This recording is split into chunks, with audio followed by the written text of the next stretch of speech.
Vous le savez, je le répète souvent, les réseaux sociaux, c'est bien, mais c'est aussi un gouffre à temps. Moi, j'ai passé des années sur LinkedIn à faire tout ce qu'on m'avait dit, je postais, je commentais, du coup, je récoltais des vues et des likes, j'avais l'impression de faire tout bien comme il faut, sauf qu'en réalité, ça me rapportait 0 client.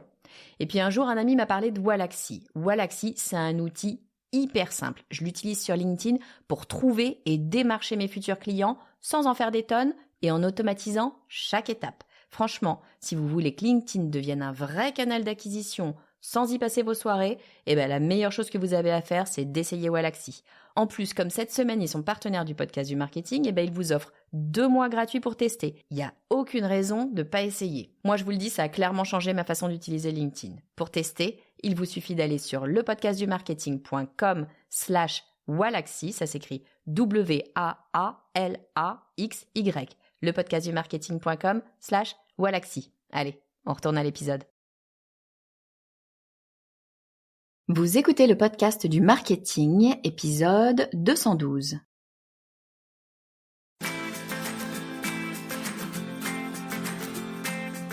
Bonjour et bienvenue.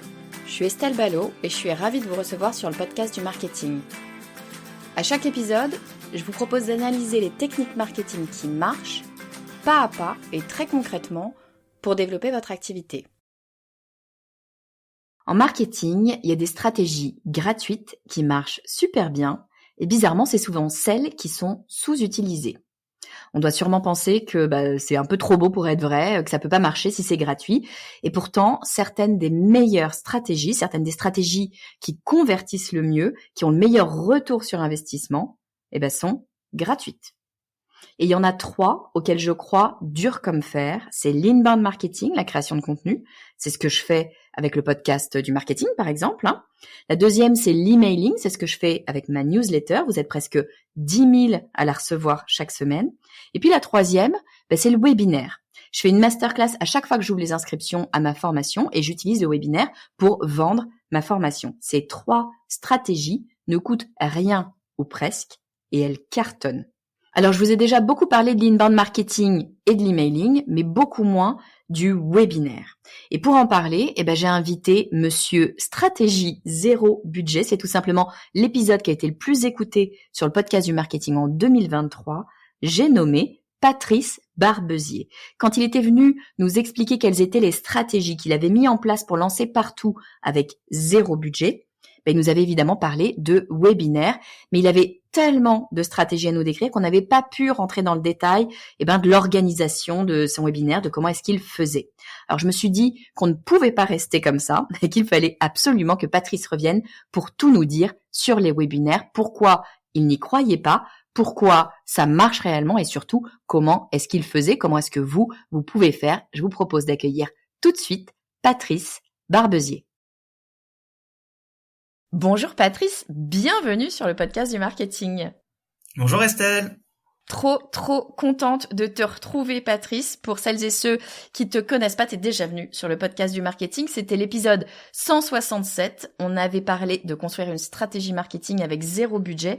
Et très clairement, ça avait intéressé du monde parce que c'est l'épisode qui a le plus été écouté sur toute l'année 2023. Donc évidemment, moi j'avais passé un super moment quand on avait enregistré l'épisode ensemble, mais super. Mais tu vois, évidemment, je me suis dit, mais je ne peux pas ne pas réinviter Patrice. Il faut absolument qu'on fasse un autre épisode. Est-ce que ce sera l'épisode le plus écouté de 2024 ? Écoute, c'est le challenge, on va voir. En tout cas, on va parler d'un sujet que moi j'aime beaucoup parce que c'est une stratégie que j'utilise énormément. Donc tu vois, ça va être intéressant parce qu'il va y avoir de l'effet ping-pong. C'est un sujet dont on me parle souvent, qui est pas ou peu maîtrisé par les gens bien souvent parce que on l'a vu, on le connaît, mais on le connaît souvent de loin. On l'a pas appris à l'école en général. Il y a pas beaucoup d'endroits où l'apprendre sur le net, je trouve. Donc c'est un sujet ultra intéressant. On va parler de webinar et de comment faire pour que le webinar soit vraiment un super outil marketing. Avant que tu nous expliques tout ça, Patrice, est-ce que tu peux nous dire qui tu es et ce que tu fais ? Oui, bien sûr. Alors déjà, merci de me recevoir encore sur le podcast. Alors, de mon côté, ça fait 10 ans que je travaille en marketing B2B, surtout sur des cibles grands comptes. Et sur ces 10 ans, j'ai fait la moitié de ce temps dans des boîtes comme Sony et Samsung. Et ensuite, l'autre moitié dans une startup qui est devenue ensuite une scale-up partout, où j'étais arrivé pour créer le marketing et voir la boîte passer de 20 à 400 personnes. Et depuis 1 an et demi, je me suis lancé à mon compte pour faire de l'accompagnement marketing pour des startups et scale-up. Ah bah génial, trop bien. L'idée de Partout, je reparle de Partout parce que c'était vraiment le point de départ de notre discussion de l'épisode de l'an dernier, de l'épisode 167. Partout t'étais arrivé, c'était encore tout petit, puis t'avais développé tout le marketing, et dans le marketing, vous pouvez écouter l'épisode si vous voulez avoir toutes les différentes strates, mais il y avait une strate notamment que tu utilisais, c'était ce fameux webinaire. Est-ce que tu peux nous en parler et nous dire finalement pourquoi est-ce que tu es allé vers cette stratégie du webinaire? Parce qu'on me l'a imposé. Souvent c'est ça. On aime, en vrai, on est d'accord, on n'aime pas trop cette stratégie-là quand on la regarde la première fois, non? Non, j'y croyais pas du tout. Personnellement, j'aime pas écouter des webinars parce que quand je les écoute, je m'ennuie. Donc j'y croyais pas. C'était mon fondateur qui voulait absolument qu'on en fasse. Donc je traînais des pieds, je trouvais toujours des excuses, et au bout de 8 mois, il m'a dit maintenant ça suffit, on va faire un webinar. Voilà, exactement. Et en fait, c'était un succès dès le départ. Comment ça, un succès dès le départ? C'est-à-dire que t'avais, c'est quoi un succès d'un webinar? T'avais plein d'inscrits, t'avais plein de chiffres d'affaires, c'est quoi l'idée? Alors non, mais même pas. On a eu 15 personnes pour répondre à la question, on a eu 15 personnes présentes, mais on a eu tellement d'échanges avec les gens qui écoutaient, tellement de questions qui ont suivi ce webinar, qu'on a senti beaucoup de plaisir et de satisfaction à répondre aux gens, à résoudre des problèmes en live, et à voir qu'on arrivait à avoir autant d'interaction sur cette action-là, et autant de satisfaction parce que les gens nous remerciaient en disant merci, on a appris beaucoup de choses, c'est super, hâte du prochain webinar. Donc il n'y a pas eu de rendez-vous, il n'y a pas eu de signature, il n'y a eu que 15 personnes, mais tellement de satisfaction et d'interaction qu'on s'est dit waouh, c'est incroyable, tout ça en 1 heure, donc il faut en faire. Il y a un potentiel. Je suis assez d'accord. Tu sais, moi, j'utilise le webinar très clairement pour vendre ma formation, hein. Et je trouve qu'il y a un truc ultra intéressant, ce que tu dis, c'est que le webinar, ça te permet de créer vraiment une relation un peu directe, alors que pourtant t'es avec plein de gens, hein. Mais finalement, tu crées une relation directe. Et même à la rigueur, si tu vends pas, moi, tu vois, il y a plein de gens. J'ai de la chance. Il y a plein de gens qui viennent à mon webinar, mais il y a très peu de gens comparativement qui achètent ma formation. C'est pas non plus, voilà. Et c'est pas grave, parce que l'idée du webinar, c'est pas nécessairement de vendre à tout le monde. T'es pas à fond. Enfin, en tout cas, je pense. Si t'es les ventes, le truc marche pas. Faut que ce soit un peu authentique et que t'aies envie de partager aussi ce que t'as à raconter avec des gens, c'est ça? C'est exactement ça. Pour moi, tu vends une personnalité. Donc, enfin, quand t'es indépendant, c'est ta personnalité en tant qu'humain. Et quand t'es une boîte, c'est la personnalité, l'ADN de l'entreprise que tu vends, son expertise. Et moi, c'est toujours ce que j'ai voulu mettre en avant, c'est me dire, tiens, on a une équipe commerciale, son rôle, c'est de prendre les rendez-vous et de signer. Et nous, c'est de faciliter ça. Et pour faciliter, il faut qu'on puisse apporter le plus d'expertise, le plus de conseils actionnables, que les gens passent aussi un bon moment, parce que c'est quand même important. Parce qu'on n'a pas tous envie de travailler avec une boîte ou une personne ou sur l'humain, on n'a pas trop apprécié les échanges. Donc c'était vraiment apporter de l'expertise, et que les gens, moi, ce que je voulais, c'est qu'une fois que le webinaire termine, les gens se disent merci, j'ai appris des choses, je vais pouvoir régler mes problèmes de mon côté, et si besoin, je fais appel à vos services pour aller encore plus loin. Mais c'est intéressant ça, mais tu vois, peut-être j'ai besoin qu'on rentre dans le détail de finalement qu'est-ce que c'est un webinar, qu'est-ce qu'on met dedans, parce qu'en t'écoutant, je me dis attends, en fait, il y a peut-être des gens qui se disent ouais, un webinar, je vois vaguement le truc, mais finalement, je sais pas bien quel est l'objectif, quel est le pourquoi du comment, et ce qu'on vient chercher. Est-ce que tu peux juste me décrire, toi, comment tu construisais tes webinars, quel était l'objectif derrière, et comment ça s'articulait peut-être aussi avec les équipes de sales? Oui, tout à fait. Alors c'est vrai que les objectifs, il y en a plein. Des objectifs plutôt de prospection pour in fine réussir à signer rapidement. Des objectifs auprès des clients pour leur proposer plus de produits. Il y a aussi ce qu'on appelle de l'onboarding, quand on reçoit des nouveaux clients, qu'on veut réussir à leur faire bien utiliser la solution qu'ils ont achetée, donc on fait un peu de formation. Donc il y a plein d'objectifs. Ça c'est vrai. Nous, on était très concentrés sur un objectif in fine commercial, donc réussir à vendre plus à des clients ou à des prospects. Mais à contrario, c'était pas sur le fond, ce n'était pas commercial. Moi, je voulais m'assurer de partir des plus grandes problématiques du marché. Ok, qu'est-ce qui est compliqué pour eux dans leur quotidien, et prendre cette thématique-là, essayer d'y répondre avec un système d'entonnoir, donc partir d'un contexte fort et ensuite aller sur le plus précis avec des cas clients pour qu'ils puissent se projeter, et donner différents cas de différents secteurs pour que chacun puisse se projeter. Et voilà, mais sans jamais dire voilà ce qu'on fait chez Partout, voilà ce qu'on peut vous vendre, voilà le prix de nos produits, voilà à quoi ressemble l'interface. On prenait littéralement 30 secondes à la fin du webinaire, c'était à la fin du webinaire qu'on disait pour info, voilà ce qu'on fait chez Partout, on fait tac tac tac tac tac.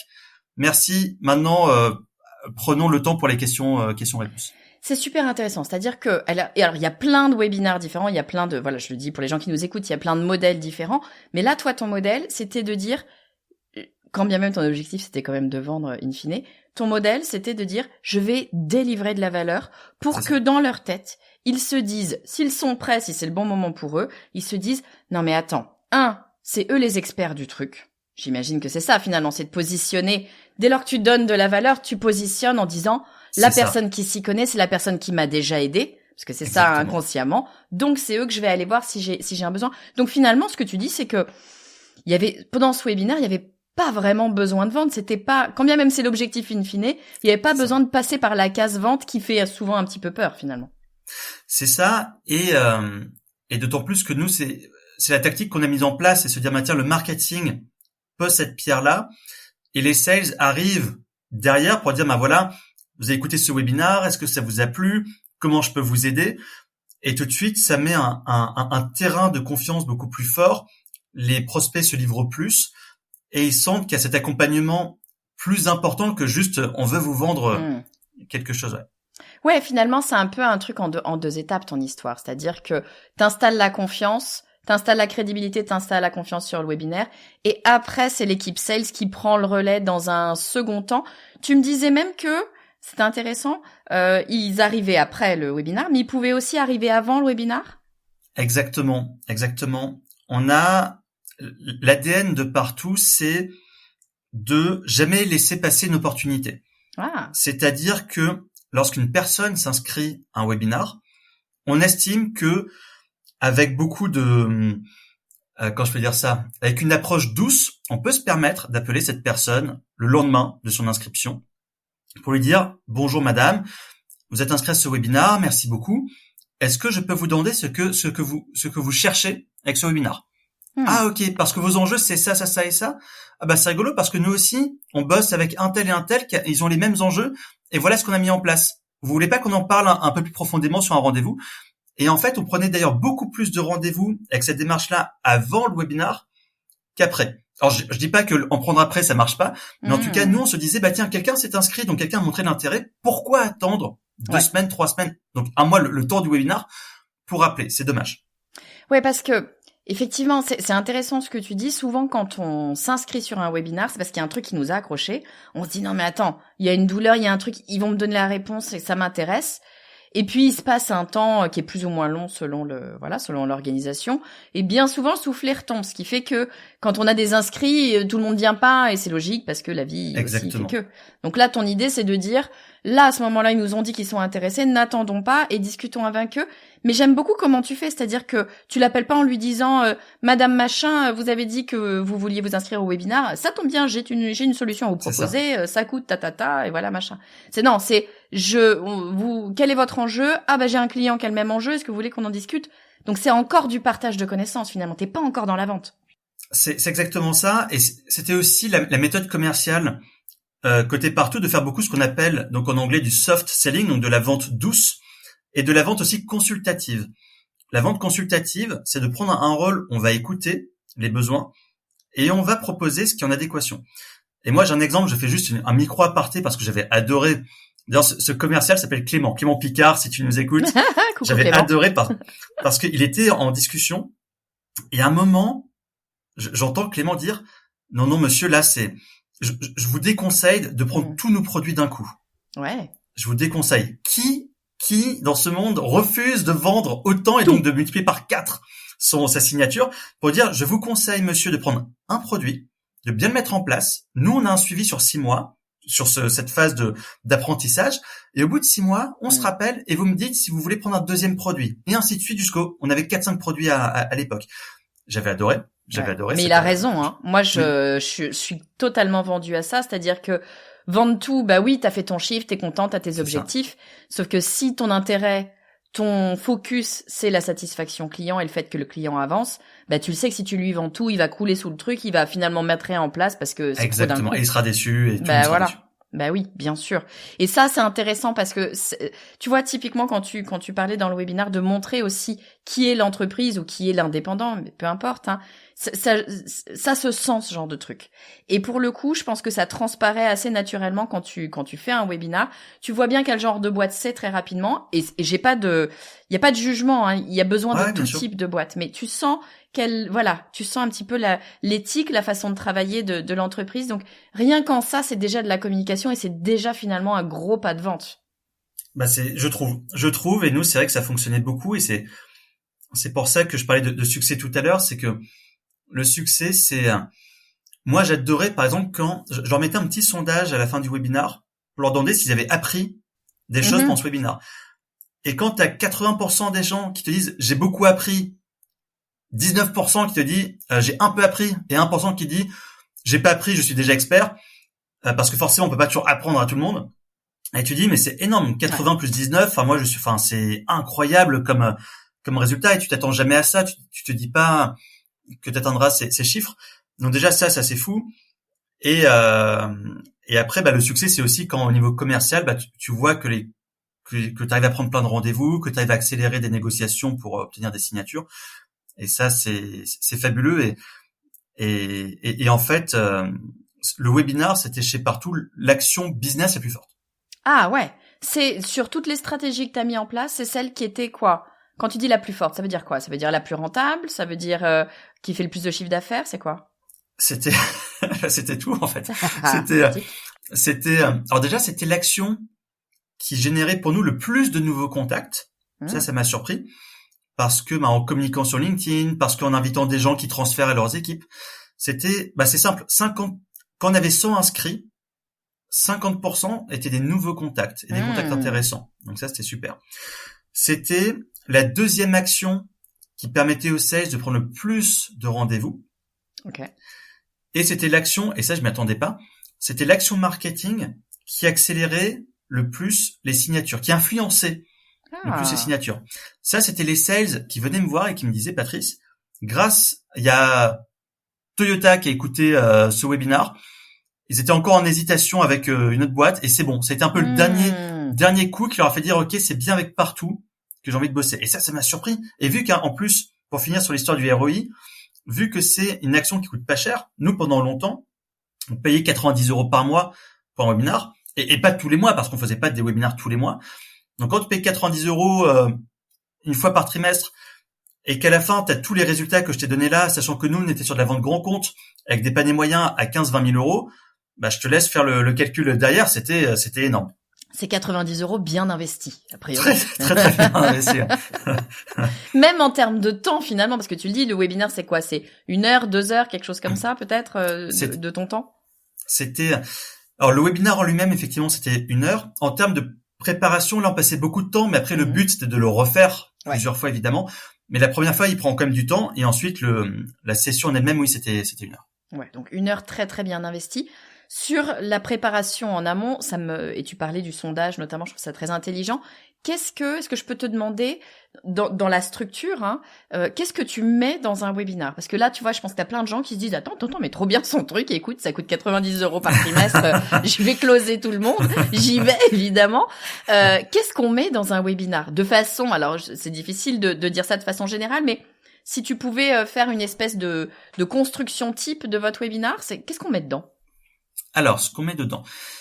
Déjà, on définit bien la problématique. Donc, la problématique, c'est ces fameux points de frustration, ces phases compliquées que peut vivre la douleur de ton prospect. Voilà, donc tu prends une douleur. Pas besoin d'en faire 4 en une. T'en prends une.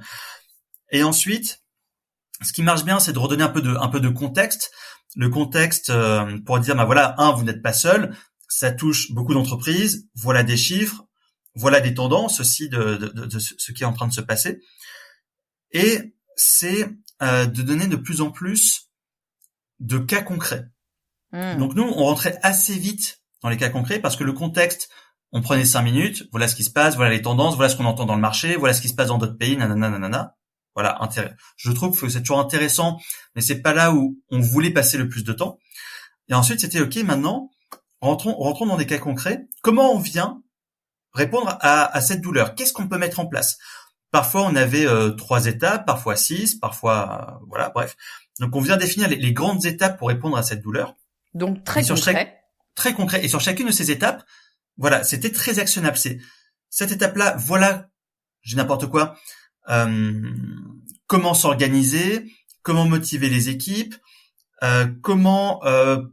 quel outil prendre pour le mettre en place, toutes les best practices et qu'est-ce qu'on peut en attendre derrière. Et surtout, c'était toujours des parallèles avec des entreprises qui étaient donc clientes de partout et qu'on citait à l'oral. De dire, voilà, sur cette étape-là, voilà comment s'y est pris le roi Merlin. L'étape suivante, voilà comment a fait Toyota. Toyota était dans une organisation décentralisée, voilà comment ils font. Eux, c'était plus centralisé, voilà ce qu'ils ont mis en place. Eux, ils avaient une petite équipe marketing, Et donc, à chaque fois, on donnait des entreprises de différents secteurs, mais aussi qui avaient des fonctionnements un peu différents pour être sûr que les 10, 50 ou 300 personnes qui écoutent se retrouvent à chaque fois dans ces éléments-là et qu'ils ne disent pas « Ah, mais ils citent que des grands groupes, moi je suis pas un grand groupe, je suis une petite chaîne de vêtements de 10 établissements et je suis pas un groupe immense. » Donc, on donnait à chaque fois différents types de boîtes. Et à la fin, bien évidemment, on donnait des chiffres de ROI pour dire voilà ce qu'il faut mesurer, voilà ce que vous pouvez espérer parce que c'est ce qu'on a vu chez ces boîtes-là. Et la dernière slide, c'était la fameuse slide où on se présentait pour dire voilà, on est en train de clôturer le webinaire, voilà qui on est chez Partout, voilà ce qu'on fait. On prenait 30 secondes à 1 minute grand maximum. Et tout ça prenait 20 minutes cette prise de parole, 20 minutes. Ah oui, donc c'est rapide. Ouais. Ça, c'était ma conviction parce que j'ai un, qu'on appelle ça, un temps d'attention faible. et que, quand moi j'écoute des prises de parole, je me suis rendu compte une fois, je crois que c'était la BPI qui avait organisé ça, des prises de parole de 15-20 minutes. Et je me suis dit, tiens, c'est génial, c'est la première fois que j'arrive à tout écouter du début à la fin et que je décroche pas. Et je trouvais que 20 minutes, c'est bien pour pas décrocher. Et surtout, j'estime que même si on n'est pas excellent à l'oral ou qu'on n'est pas un bon orateur ou oratrice, 20 minutes, ça passe. Alors que 50 minutes, 1 heure, les gens, tu les lasses et tu les perds. Ça peut faire peur à la personne qui doit faire le webinaire. Et effectivement, c'est ça. Tu peux les lasser, tu peux les perdre. Et puis, tu as un autre truc, c'est que si on est sur du B2B, en l'occurrence, c'est le cas, ils ont peut-être d'autres trucs à faire, quoi. On a tous des journées quand même très très chargées pour réussir à toper 1 heure, 1 heure et demie, 2 heures de, je sais pas, du directeur marketing de Toyota, faut quand même y aller. 20 minutes, t'as peut-être plus de chances de pouvoir l'intéresser ou d'intéresser son chef de produit, peu importe, mais c'est plus facile à caser finalement. C'est plus facile, ouais, exactement. Et c'est vrai que moi, ce que j'entends le plus, c'est trop cool. J'ai 1 heure devant moi, j'ai plein de gens vachement intéressants qui m'écoutent. Je vais utiliser le maximum de ce temps pour en dire le plus possible. Et ça, c'est la plus grosse erreur. Ouais. Du coup, ce que tu me disais, c'est qu'en fait, tu fais 20 minutes de webinaire, mais ça s'arrête pas là. Il y a une grosse partie derrière. Qu'est-ce que tu proposes, toi, juste derrière le webinaire? Un karaoké. Non. Bonne idée. Je propose une grosse session de questions-réponses parce que, j'estime que faire une présentation pour montrer l'expertise, tout le monde peut le faire. Tout le monde. Ouais. Un petit concurrent comme un très gros concurrent, j'estime que la connaissance, on l'a tous. En revanche, quand t'es mis sur le grill, que les gens te mettent dans leur situation et qu'il faut y répondre, là, tu peux plus te cacher. Donc, c'est là où, ils vont voir si t'es bon. Et de 2, et c'est moi là ce qui m'intéressait, c'est que tu viens débloquer des situations. Les gens, ils viennent pour apprendre des choses, et s'ils peuvent en plus avoir des réponses très précises à leurs problèmes, et qu'ils peuvent raccrocher en se disant super, voilà ce que je vais faire, merci Partout, là c'est fabuleux. Ouais, t'as tout gagné. Donc effectivement, ce que tu dis, c'est bien de donner de la valeur. Il faut donner de la valeur. C'est bien de construire un webinaire, une présentation et de s'installer, montrer que ce qu'on sait faire. Mais en fait, le mieux, c'est surtout de répondre aux questions directes des personnes parce que c'est ça qui va réellement les intéresser. Et finalement, c'est ça qui va réellement les accrocher aussi. C'est pour ça qu'ils vont rester. Quand bien même, là, c'est un peu moi qui rajoute, mais quand bien même, c'est pas leur question. Moi, j'ai beaucoup de gens qui restent. Je fais des questions-réponses moi de 1 heure en général derrière Okay. mes Ouais. webinaires. Alors je fais 1 heure de présentation, 1 heure de questions-réponses, moi. Mais tu vois, pendant les questions-réponses, ce que je vois, c'est que finalement, t'as plein de gens qui restent, mais qui ne posent pas nécessairement de questions, ou qui ont posé une question. Ouais, Mais finalement, les questions des autres sont souvent vachement intéressantes parce que exactement. on rattrape aussi par on projette des choses sur les questions des autres souvent, non? Non, mais t'as raison. Les gens apprennent plein de choses grâce à ces questions. Et de deux, sans surprise, des questions amènent d'autres questions. Donc c'est un cercle vertueux que je trouve phénoménal. Trop bien, trop bien. Sur la présentation, tu vas me dire si t'es d'accord. Moi, il y a quand même alors je fais des présentations des webinaires plus longs que toi, mais il y a quand même quelque chose, je trouve, qui est important, c'est de réussir à garder les gens justement un petit peu alertes, parce qu'on sait, hein, un webinaire, t'es sur Internet, donc la personne est devant son ordinateur. Et si elle est comme moi, elle a probablement 15 onglets ouverts sur Internet, plus PowerPoint, plus Word, plus machin, plus WhatsApp à côté, et les enfants, si on est à la maison, qui peuvent être dans le coin. Donc, il y a vraiment plein d'occasions d'aller faire autre chose. Ouais. On va voir si on a la même stratégie. Est-ce que tu avais une stratégie pendant alors ça durait que 20 minutes, mais est-ce que tu avais une stratégie pour les garder un petit peu avec toi? Ouais, tout à fait. Déjà, la toute première, moi j'aime bien commencer par une petite blague, enfin un petit quelque chose pour m'assurer de leur, qu'on appelle ça, qui soit pas captif, mais qui soit attentif. Voilà, qui Attentif. soit attentif. Donc moi je faisais toujours la petite blague et j'avais toujours la même question. Je demandais aux gens quelle météo, quel temps ils avaient chez eux. Ah. Et je rebondissais dessus. Et je fais, bah là, Michel, il fait beau, c'est super, vous êtes où? Ah, vous êtes à Nice, trop bien. Ah, Bidule, vous êtes vous êtes de la neige, bah, c'est marrant, vous êtes où? Et ça, c'est bête, mais ça les fait vachement réagir et ça les rend attentifs assez vite. Ça, je trouvais que c'était bien. Et ensuite, je faisais beaucoup je les questionnais beaucoup. Pour moi, il faut oublier que t'as 10, 100 ou 300 personnes qui t'écoutent. La beauté du webinar, c'est que les gens, en tout cas moi, je les vois pas, j'ai pas leur tête à côté, donc tu les vois pas. Donc tu peux te permettre de les questionner comme si tu avais une personne et les faire réagir sur le chat. Donc moi, je leur disais parfois, tenez là, ce que je viens de dire à l'instant, est-ce que vous êtes d'accord? Est-ce que vous pouvez mettre sur le chat oui ou non? Et voilà, tu fais, ah ok, bah visiblement les gens ils sont pas trop d'accord. Ok, pourquoi? Mettez-moi une petite question. Donc les faire réagir, ça c'était vachement bien. Les sondages, ça j'étais fan. J'en faisais généralement 2, max 3 dans les 20 minutes. Ça c'est bien. Les sondages pour avoir un peu des résultats, c'est-à-dire ah bah tiens, c'est rigolo, vous étiez 80% à plutôt opter pour la réponse 1. Ah bah ça me surprend un peu. Bah ok, je vais un peu adapter le reste de mon discours parce que visiblement il y a besoin d'un peu plus expliquer sur cet angle-là. Et je trouve que les sondages, voilà, 1 pour les réveiller et même 2 pour nous adapter le reste du discours. Je trouve ça génial. Super intéressant. Ouais, je suis complètement d'accord avec toi. Tu fais ça aussi? Ouais, moi alors les sondages, je les utilise pas beaucoup, mais en t'écoutant, je me dis que c'est effectivement une super bonne idée. Mais j'utilise beaucoup les questions, c'est-à-dire que je vais pas dérouler tout d'un coup parce que quand bien même t'essayes de faire une présentation intéressante, c'est logique. Si tu fais que dérouler, il y a un moment donné où tu deviens un ronron dans les oreilles des personnes, ils font autre chose et pouf, ils sont partis dans le truc. Alors que quand tu leur poses une question en direct, ça réveille le cerveau en se disant, même si c'est pas forcément une question compliquée, hein, mais et vous faites quoi? Dites-moi dans le chat ceci, cela. D'une part, ça les réveille, donc t'es sûr qu'ils t'écoutent et qu'ils sont avec toi. D'autre part, je trouve que ça leur donne l'autorisation d'écrire dans le chat. Et moi, ce que je vois, c'est qu'une fois que j'ai commencé à faire ça, les gens commencent à échanger entre eux. Ah oui, mais attends, j'ai pas compris, là, elle a parlé d'un truc, c'était où ce truc-là? Et ils se répondent. Et une fois qu'il y a ça, c'est gagné. Quand les gens commencent à échanger entre eux, c'est que t'as un intérêt qui est véritablement authentique et t'es plus que dans le vertical. Je te balance ce que j'ai à te raconter et puis après, je vais te vendre un truc. Il y a quelque chose de plus humain qui se crée. Je trouve que c'est une vraie clé intéressante. C'est ça. Et moi, je les forçais à répondre. Quand j'avais que 10% des répondants, je leur disais, moi, ça me va pas. Continuez à répondre. T'as raison. Non, mais t'as raison. Il faut, je pense, absolument, d'autant plus du fait que on est en digital, que deux, ils peuvent pas parler. On n'est pas sur un Zoom nécessairement où ils peuvent répondre directement à l'oral. Donc, il faut leur montrer qu'ils existent parce que sinon, c'est trop facile d'aller changer d'onglet et d'aller faire autre chose et puis d'aller suivre Josiane qui va à la machine à café parce que voilà, on le sait, on a mille autres choses à faire. Donc c'est trop facile, c'est beaucoup trop facile d'être déconcentré. Et la chose qu'on a fini par faire un peu sur le tard, c'est prendre les questions au fil de l'eau. Avant, on séparait 20 minutes de présentation, puis la session de questions-réponses. Et en fait, prendre les questions au fil de l'eau, c'est intéressant. J'ai trouvé ça mieux.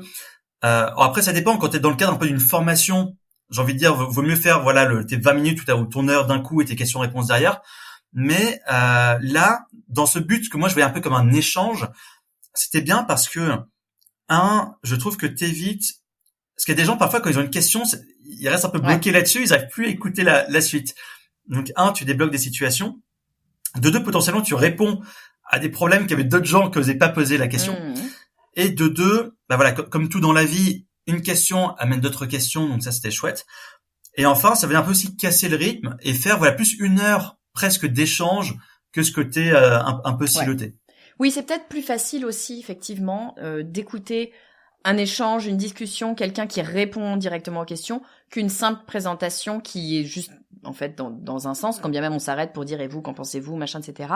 Si on peut répondre aux questions directement, c'est intéressant. Le bémol que je mettrais, parce que je l'utilise pas forcément de la même façon, moi je vends pendant le webinaire, c'est intéressant de garder les questions à la fin parce que ça garde un petit peu les gens captifs. Ils ont une question, ils se disent « attends, faut que je reste ». Donc la personne va rester pendant le moment qui est pas forcément très long, mais le moment où tu vas présenter ton offre, il sait que la réponse à sa question vient après, donc c'est un peu un biais assez facile, mais ça permet de garder les gens captifs. Donc tout dépend comment on construit la chose, mais c'est intéressant effectivement de se dire si on n'a pas besoin de les garder nécessairement absolument jusqu'à la fin, effectivement de répondre aux questions au fil de l'eau. Faut être bien organisé quand même, parce qu'il faut réussir à jongler entre ta présentation, les questions qui viennent, etc. Toi, tu le faisais seul ou t'avais quelqu'un en back office qui t'envoyait les questions, qui disait tiens, là il y a une question intéressante, ou tu le gérais tout seul? Alors non, jamais seul et toujours en duo, mais en duo de speaker. Ah, intéressant. Ouais, donc quand il y en a un qui parle, l'autre il peut regarder aussi les questions qu'il y a, etc. Intéressant. C'est ça. Mais c'est vrai que pendant longtemps on voulait pas faire ça parce que ça vient aussi casser un rythme. Ça vient aussi te déconcentrer quand tu dois reprendre ton speech. Ok, j'en étais où? Qu'est-ce que je racontais? Donc voilà, faut faire un peu attention. Mais en tout cas, nous, vu qu'on était en duo de speakers, parce que j'estime que c'est plus dynamique et qu'on avait la chance aussi de pouvoir avoir des duos, ça fait que il y en a un qui regarde les questions et qui dit attends, Sébastien, on a machin ou machine qui nous pose telle question, c'est intéressant. Est-ce que je peux te la poser? Trop bien, trop bien. Écoute, j'ai une dernière question presque qui me vient parce que là, on a expliqué ce qu'il y avait dans le webinaire, comment tu fais, comment t'organises les choses selon un petit peu ta façon de faire. Mais pardon, comment je fais pour qu'il y ait des gens qui viennent au webinaire? C'est pas mal de leviers activés. Le premier, c'est que nous, on communiquait toujours un mois avant. Okay. C'est pas trop la norme. Moi, j'entends beaucoup de gens qui communiquent 10 jours avant. Nous, on le faisait un mois avant parce que j'aime bien me laisser du temps pour pouvoir faire des relances. Okay. Donc ça, c'était la première chose. La deuxième, c'est que je communiquais donc sur ma base, bien sûr, les gens que j'avais dans mon CRM.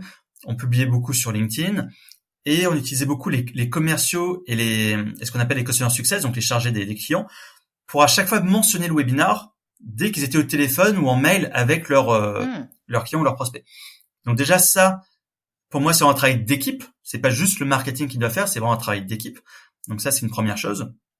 Le fait d'avoir un mois d'anticipation et faire des relances, les relances, t'amènent beaucoup de gens. Les relances où tu dis bonjour madame, juste un rappel pour vous dire qu'il y a un webinaire dans 2 semaines, qu'on a déjà 50 inscrits, notamment des gens de chez Toyota, Leroy Merlin, Carrefour. La relance qui cite des boîtes comme ça, t'es sûr que là tu fais un pic énorme d'inscrits. Il y a un FOMO, quoi. C'est s'il y a Toyota machin ou mon concurrent ou le grand voilà, il faut que j'y sois aussi. C'est que c'est intéressant. Ah, le FOMO, il marche à tous les coups. Il marche à tous les coups, celui-là. Il y a un mail de relance qui est pas mal aussi, qui marche bien. C'est un peu quand vraiment la personne te répond pas, et de juste dire, écoutez, j'ai l'impression que vous êtes très occupé et que vous ne serez pas disponible pour ce webinar. Est-ce que vous voulez que je vous envoie le replay? Et là, tu déclenches beaucoup de réponses. Ah oui, effectivement, c'est vrai que je serai pas dispo. Oui, le replay, je veux bien l'avoir. Et ça, c'est bien. C'est des gens qui montrent un intérêt. Et enfin, la dernière chose qu'on faisait rarement, qu'on faisait, je pense, 1 à 2 fois par an sur des webinars où on voulait vraiment beaucoup de gens, on se mettait des challenges. On se dit, tiens, ce webinar, explosons les records. Ah, et en visons, interne. Ouais, en interne. Et visons 600 inscrits. Ok. Et là, on se mettait des challenges avec des récompenses où les sales ou les personnes qui avaient apporté le plus d'inscrits, le top 3 avait par exemple une bouteille de champagne ou une boîte de chocolat. Et ça, on arrivait toujours à obtenir ces records grâce à ça. Quand il y a du chocolat ou du champagne à la clé, évidemment, ça marche à tous les coups. Mais tu vois, ça, je trouve c'est intéressant parce que ça marche aussi quand on est seul. En fait, c'est qu'une question de cliquer. Le mindset, c'est de se dire, bon, attends, là, je veux y aller. Et là, je me mets cet objectif et je me mets un chiffre. On s'en fout, en fait, du chiffre, finalement. Mais c'est juste, on se met une vision pour se dire, attends, qu'est-ce que je vais pouvoir mettre en place pour le faire? Et si on le fait pas, en fait, on met pas en place ces petits trucs en plus qui vont nous apporter les inscrits. Et oui, c'est du boulot d'aller chercher les inscrits. Il faut aller les chercher absolument, parce qu'un webinar avec personne qui regarde le webinar, évidemment, ça va avoir beaucoup moins d'impact. Donc c'est un peu le gros. Enfin, je dirais que c'est presque 50%. Est-ce que tu es d'accord avec moi? C'est presque 50% du job du webinar, c'est de créer de l'acquisition, de faire venir les gens. C'est ça, exactement. Et il faut toujours entre guillemets, jamais se satisfaire. Donc toujours continuer à communiquer, même la veille, on peut continuer à communiquer, il y a pas de souci. Et je voudrais juste finir sur cette note-là. Si par hasard vous vivez comme moi une situation avec juste 2 inscrits, c'est pas grave, gardez-le ce webinar. Moi, j'avais envoyé un petit mail pour dire, vous êtes que 2, voulez-vous qu'on le garde? Les 2 m'ont dit oui. Les 2 derrière, ça a amené d'ailleurs plus une discussion qu'un webinar, donc c'était très drôle. Et ça a débouché sur 2 rendez-vous et une signature, et une grosse signature. Donc voilà, ça valait la peine. Faut toujours garder, on sait pas ce qui peut se passer. Oui, je suis d'accord avec toi. Faut pas se dire non mais moi j'ai pas une grosse audience, je vais avoir personne, ça va être ridicule, etc. Pas du tout, au contraire, c'est les meilleurs webinars, ceux où il y a pas grand monde. C'est comme finalement c'est une session de coaching, de conseil, on appelle ça comme on veut, mais d'un coup gratos, ils ont une valeur qui est décuplée. Donc au contraire, il faut les garder, donner un max et vous serez pas ridicule, faut le faire. Ah ouais, complètement. Et au pire, s'il y a pas de signature, vous aurez appris des trucs sur comment construire votre webinar, ce qu'attendent les gens, etc. Donc il faut jamais, à mon avis, annuler un webinar en disant non mais attends, ça vaut pas mon temps, c'est bon.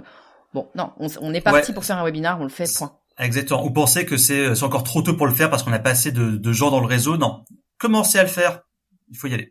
Il faut y aller, de toute façon, c'est souvent ça. Il faut y aller. Bon, alors attends, je vais essayer de résumer. J'ai essayé de prendre des notes, mais on est parti un peu dans tous les sens sur notre webinaire. Mais ce que tu nous dis, en gros, c'est que, le webinaire, faut pas trop se poser de questions. Toi, tu voulais pas y aller. C'est ton boss à l'époque chez Partout qui t'a dit, non, mais attends, go, je veux qu'on teste cette stratégie du webinaire. Et assez rapidement, tu t'es rendu compte que le truc était génial parce que c'était ultra rentable. Finalement, ça prenait pas tant de temps que ça, en tout cas une fois que tu avais construit le webinaire et que ça créait vraiment, outre la vente, parce que tu avais un objectif final de vente, ça créait la relation avec la marque. Et finalement, c'est peut-être le truc le plus dur à faire, je pense, moi, pour une marque, c'est de créer cette vraie relation, qu'on soit indépendant ou qu'on soit une grosse boîte. La personne qui va venir acheter notre produit, notre service, ce dont elle a besoin, c'est de connaître la marque et d'avoir cette relation. Et finalement, le webinaire, il te permettait de construire ce lien vraiment authentique et naturel avec les personnes.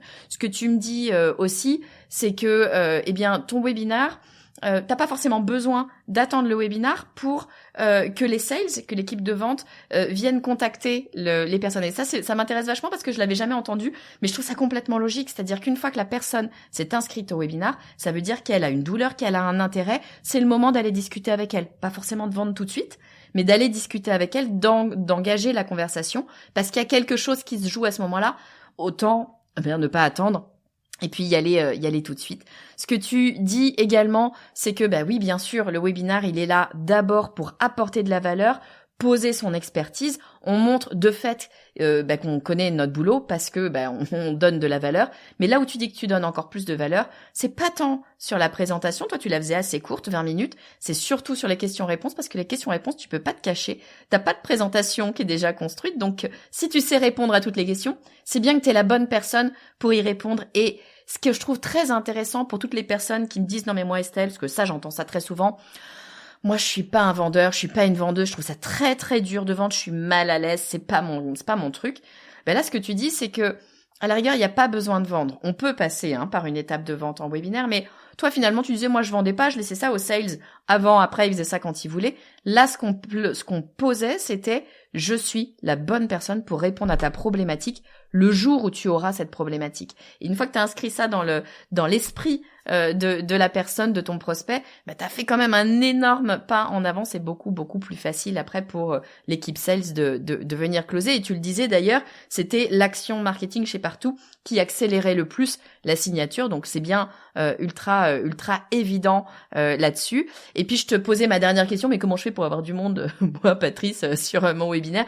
Et tu dis, il faut activer un petit peu tous les leviers qu'on a. Bien sûr, en parler à ses prospects chauds, aux gens avec qui on travaille, en parler finalement à toutes les personnes avec qui on peut être amené à interagir, poster sur LinkedIn, pourquoi pas. Et puis tu disais, je trouve ça intéressant, se mettre des challenges, se dire, écoute, moi sur celui-là, je veux qu'on ait tant d'inscrits, et aller chercher un petit peu le côté compétition. Alors, si on peut y avoir du champagne ou du chocolat à la fin, c'est encore mieux, mais aller se mettre un objectif pour pouvoir, aller trouver des nouvelles techniques. Et sachez que la moindre petite stratégie peut apporter quelques personnes, et ces quelques personnes, ça peut être des acheteurs. Tu le disais, toi, une fois, tu as eu que 2 personnes sur le webinaire, tu l'as fait quand même, et puis tu as eu une signature et une grosse signature, donc il faut y aller. Faut pas attendre d'avoir une grosse audience. En tout cas, on apprend de toute façon en faisant.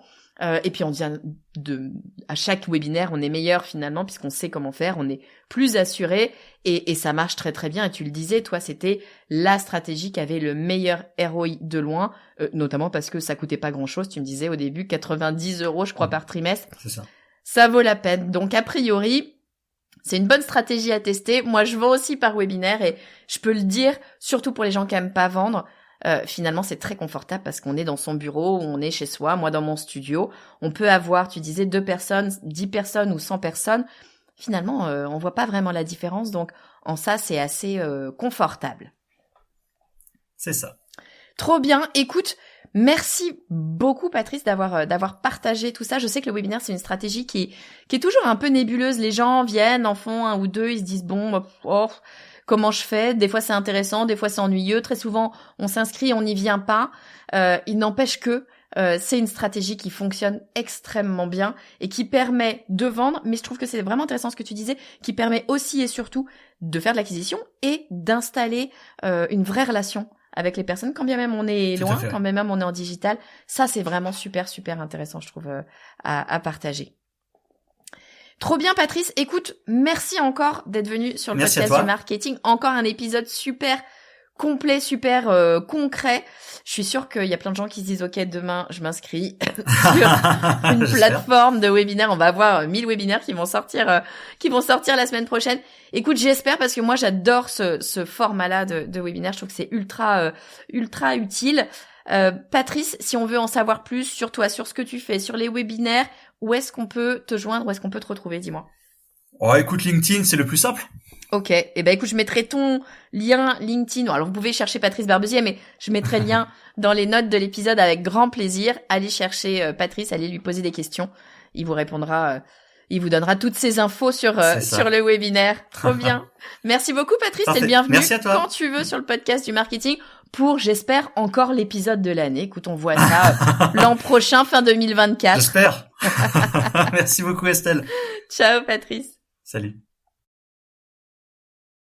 Un grand merci, Patrice, d'être revenu sur le podcast du marketing pour nous donner tous tes conseils zéro budget et notamment bien construire un webinaire, travailler un webinaire, vendre grâce à un webinaire. C'est vraiment, moi j'adore cette stratégie. Vraiment, je le dis, je sais que c'est une stratégie qui peut faire peur, mais allez-y, foncez, essayez. Vous allez voir que il va rien se passer, hein, tout ira très très bien. Et au contraire, vous allez voir, vous allez pouvoir engranger des ventes et tout ça avec du naturel, sans avoir des grosses stratégies de vente très lourdeaux, c'est un peu compliqué. Donc, allez-y, testez le webinaire, vous allez voir, vous n'allez pas être déçus. Merci infiniment encore, Patrice, d'être revenu sur le podcast du marketing. Je l'ai dit, tu reviens évidemment quand tu veux pour nous partager tes super stratégies et notamment ces stratégies qui ne demandent pas de gros budget. On adore ça. Si vous avez aimé cet épisode et si vous aimez le podcast du marketing, eh bien, je vous invite à connaître les coulisses du podcast et une très bonne façon de le faire, c'est de rejoindre ma newsletter. Vous pouvez le faire sur lepodcastdumarketing.com/newsletter. Je suis pas allée chercher très très loin. Qu'est-ce que vous retrouverez dans la newsletter? Vous retrouverez déjà presque 10 000 personnes parce qu'on est quand même une petite famille de 10 000. Donc j'en suis très très fière et très heureuse d'avoir ces personnes-là autour de moi. Chaque semaine, je vous envoie un email, en gros c'est ça, un email dans lequel je vous parle du prochain épisode ou du nouvel épisode du podcast du marketing. Et puis, je vous donne aussi mes bons plans, mes conseils, un petit peu aussi des histoires de ce que moi je vis dans ma vie, boulot, un petit peu perso aussi. En fait, c'est vraiment mon chez moi, ma newsletter. C'est là où je donne le plus de choses. Et évidemment, tous les cadeaux bonus du podcast du marketing sont sur la newsletter en accès gratuit. Donc, n'hésitez pas, rejoignez-nous sur le podcastdumarketing.com/newsletter. Je vous dis à très vite.